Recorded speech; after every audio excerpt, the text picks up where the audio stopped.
A famosa carta de Pôncio Pilatos ao imperador Tibério revela detalhes impressionantes sobre Jesus que não encontramos nem mesmo nos evangelhos. Em suas palavras, Pilatos descreve a aparência física de Jesus, seus milagres e compartilha uma visão pessoal sobre o julgamento, a crucificação e até a ressurreição do Filho de Deus. Essa carta oferece uma perspectiva única e intensa sobre o impacto que Jesus causou em sua época, incluindo as preocupações de Pilatos com o povo judeu e suas intrigas políticas. Vamos mergulhar no conteúdo desta carta histórica para entender o que levou Pilatos a escrever para o imperador e o que ele acreditava ser o impacto potencial dos ensinamentos de Jesus para o futuro de Roma e de toda a humanidade. A carta começa com Pilatos saudando Tibério e explicando a necessidade de relatar os eventos extraordinários ocorridos em sua província. Ele expressa como sua vida se tornou cheia de angústias desde que assumiu o governo da Judéia e relata as dificuldades de controlar uma população rebelde e imprevisível. Em meio aos desafios, Pilatos menciona o sumo sacerdote e os líderes religiosos, descrevendo-os como conspiradores e traidores. Ele alerta Tibério sobre o caráter dos líderes judeus, descrevendo como eles manipulariam até a própria mãe para ganhar poder e riqueza. A carta continua, apresentando o momento em que Pilatos ouviu pela primeira vez sobre Jesus de Nazaré, um jovem pregador da Galileia. Ele menciona como inicialmente pensou que Jesus estava tentando incitar o povo contra Roma, mas logo percebeu que o nazareno era mais amigo dos romanos do que dos próprios judeus. Impressionado pelas palavras e pela serenidade de Jesus, Pilatos se intrigou e passou a observar seu ministério com admiração e cautela. Em uma ocasião, Pilatos instrui seu secretário a escutar um sermão de Jesus, e este relata palavras de sabedoria que impressionam o governador romano. Um dos trechos mais notáveis da carta é a descrição física de Jesus e o efeito que sua presença causava. Pilatos relata como, em uma reunião, sentiu-se abalado e até assustado diante do semblante sereno e das palavras calmas de Jesus. O governador fala do impacto profundo que Jesus exercia, dizendo que sua simplicidade e majestade eram superiores aos ensinamentos dos maiores filósofos gregos. Ele confessa que, em sua presença, sentiu-se vulnerável e até intimidado, algo que nunca antes havia experimentado em sua posição de autoridade. Pilatos também descreve a tensão crescente entre Jesus e os líderes judeus, que constantemente apresentavam queixas contra ele no pretório. Ele explica que Jesus atraía inimigos poderosos devido à dureza de suas palavras, que confrontavam os fariseus e saduceus, e admite que seu desejo de proteger Jesus contra esses ataques o colocou em uma posição delicada. O governador percebe que Jesus não representa uma ameaça política, mas a elite religiosa não suporta sua influência sobre o povo. A carta revela ainda uma conversa profunda entre Pilatos e Jesus, em que o governador tenta adverti-lo sobre o perigo de continuar falando contra os líderes religiosos. Jesus responde com serenidade, afirmando que o verdadeiro refúgio está nos céus, e que seu destino já estava traçado. Pilatos então percebe que, apesar de toda sua autoridade, ele era incapaz de proteger o Nazareno do destino que aguardava. Essa passagem da carta enfatiza o confronto entre o poder humano e o divino, mostrando Pilatos como um governante impotente diante dos desígnios de Deus.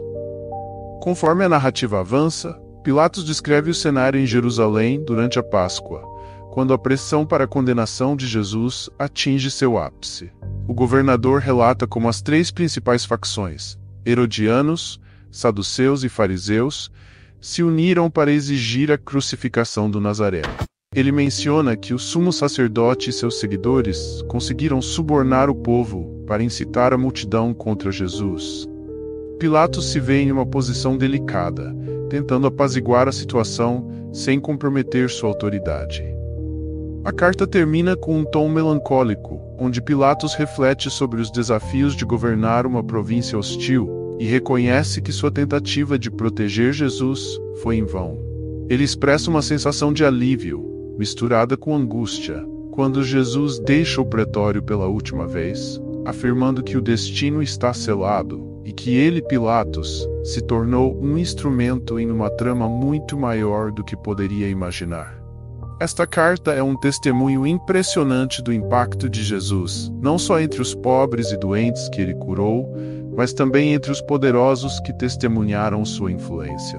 Ela revela o desconforto e a admiração que o governador romano sentia pelo Nazareno e mostra como as palavras e a presença de Jesus causaram uma impressão duradoura, até mesmo no representante do império.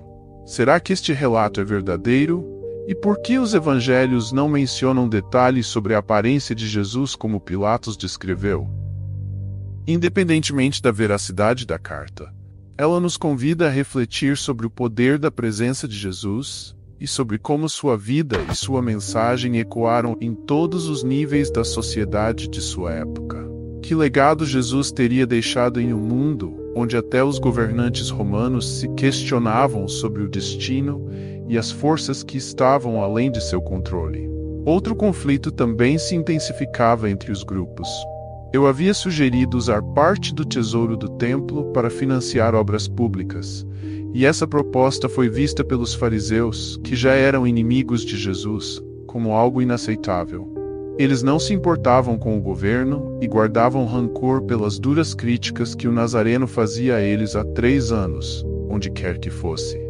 Além desses grupos, ainda havia população desordeira e irresponsável, sempre pronta para se unir a uma revolta e tirar proveito da desordem que se seguisse.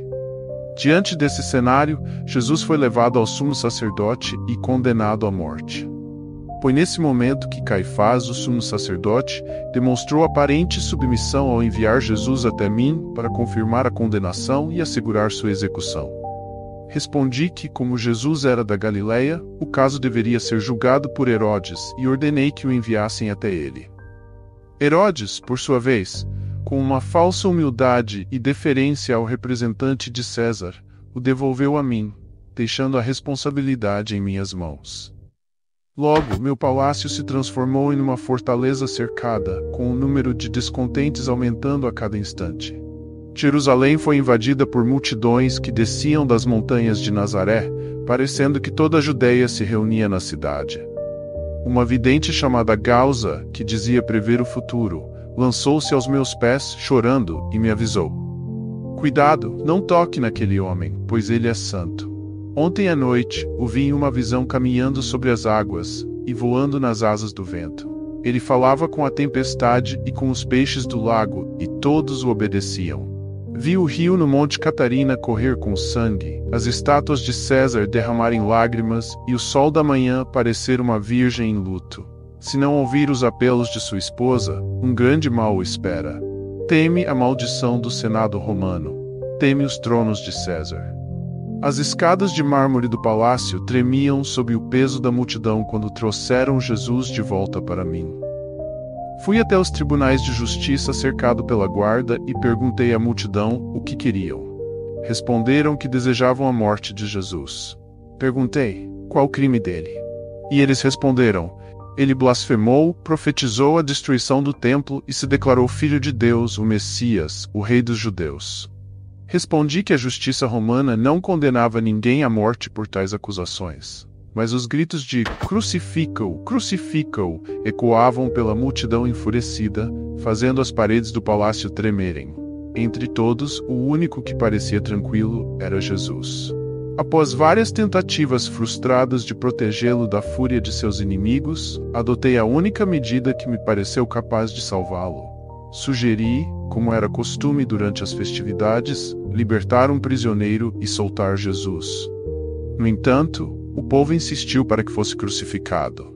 Argumentei que suas ações eram incoerentes com as próprias leis deles, e expliquei que, pela lei judaica, nenhum juiz poderia condenar um réu sem jejuar um dia inteiro, e que a sentença precisava da aprovação do sinédrio e da assinatura de seu presidente. Mesmo assim, os gritos continuaram. Por fim, lavei minhas mãos diante da multidão, afirmando que Jesus não havia cometido nada que merecesse a morte. Mas minhas palavras foram inúteis. Naquele dia, a cidade inteira parecia dominada pelo ódio. A multidão se movia em ondas furiosas, indo do pretório até o Monte Sião. O céu começou a escurecer como em um crepúsculo de inverno. Era igualmente o idos de março. Eu, como governador de uma província rebelde, estava encostado em um canto da minha basílica, observando a cena sombria, enquanto o inocente Nazareno era levado à execução. Tudo ao meu redor estava deserto. Jerusalém esvaziara-se e um ar de tristeza e desolação pairava no ar. Com o sacrifício consumado, vi a pequena corte romana passando em silêncio e abatida. A bandeira do império estava velada em sinal de luto. Ouvi alguns dos soldados judeus murmurando palavras estranhas, enquanto outros falavam sobre milagres que os romanos associavam aos seus deuses. Muitos olhavam de volta para o Monte Calvário, como se esperassem um sinal. Retornei ao pretório com o coração pesado.